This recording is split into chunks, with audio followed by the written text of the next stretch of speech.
જો કોમ્બો સેટમાં ચૂંદડી છે. જો ગણપતિ, સાંખ્યો, કુંભ, ગોટી, પછી એમાં એક બીજી છે આ બાંધણી. જો તો ચૂંદડી જો તમે.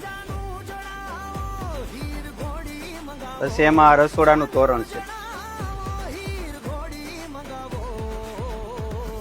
પછી આ તોરણ છે ઘરનું. એમાં સાંકું છે જો બે.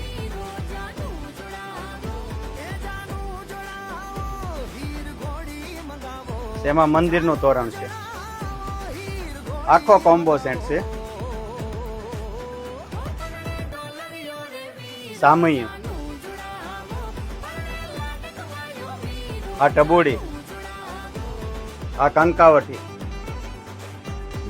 આ થાળી, આખી થાળી ફોરેલી છે. એમાં લોટી આવશે, 2 વાટકી આવશે, ચમચી આવશે.